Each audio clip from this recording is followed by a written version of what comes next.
The important experiments in the field of biochemistry and genetics laid down the foundation of molecular biology.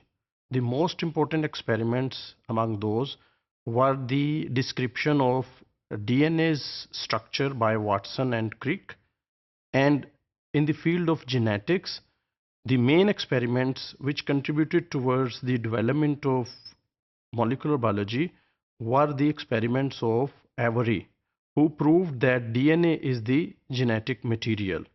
So these experiments, they actually laid down the foundation of molecular biology. Now the molecular biology was born, and the new discoveries were being made in the field of molecular biology.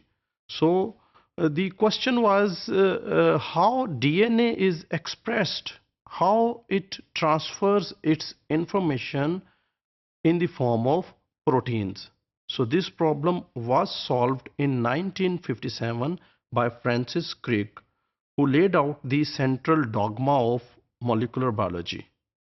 And this central dogma foretold the relationship between DNA, RNA, and protein.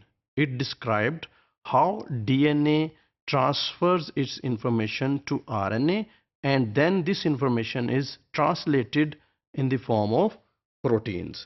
So here in this illustration, you can see the DNA molecule. The information in the DNA molecule is copied to the mRNA molecule, and then this information is translated from mRNA to the proteins. So the information which is present in DNA molecule is exactly copied in the form of protein molecule. So in this way, this information is carried from the nucleus, from the DNA molecule, and it is transmitted to the site of protein synthesis, where this information is translated in the form of protein synthesis. Next important discovery was made in 1958 by Matthew Meselson and Franklin Stahl.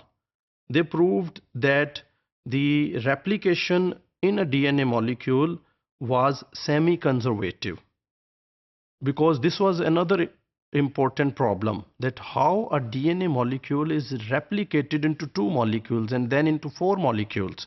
So in this picture, you can clearly see this is a DNA molecule, and when it replicates, one strand goes to this molecule and the other strand goes to this molecule. So both the blue strands here and here, they are parental strands. They have come from the parental molecule of DNA, and the pink strands, they are synthesized new. So this is called semi-conservative. That is, one strand is conserved. In the next replication, again from this molecule, one strand is conserved and the other strand is newly synthesized. So this is called semi-conservative replication, and this was described by Matthew Meselson and Franklin Stahl. Next important contribution was made by Marshall Nirenberg and Gobind Khorana. They worked independently and they cracked the code in early 1960s. They found that three bases constitute a code word called a codon that stands for one amino acid. It means the three words on the strand of DNA, they code for one amino acid. So in this way, all the information for the synthesis of proteins containing 20 different types of amino acids is present in the DNA molecule in the form of codons. Next, in 1970s, the important achievement was gene cloning. Scientists have learned to isolate genes from some organisms, place them in new organisms, and reproduce them by a set of techniques which is called gene cloning. So in this way, the genes, the characteristics from one organism can be transferred to the other organism. It was an important achievement in the field of molecular biology, and it gave rise to the genetic engineering.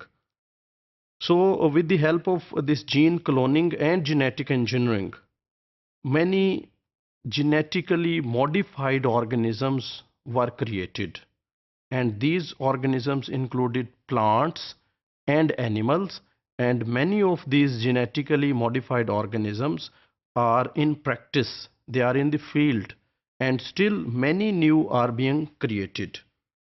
So the new organisms, genetically modified organisms, they have desirable characteristics. As you desire, you can produce those characters in the GMOs.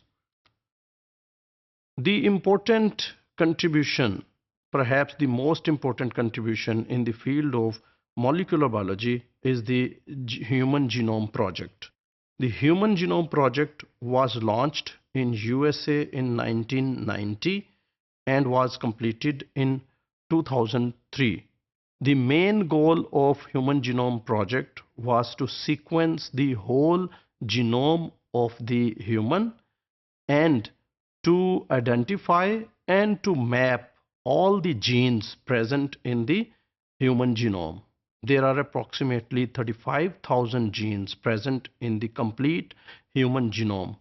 Although this Human Genome Project, it was successful to the extent that it sequenced all the genome of human beings and it mapped all the genes present in this genome, but many of the genes are still undescribed. That is, the functions of those genes is still to be described.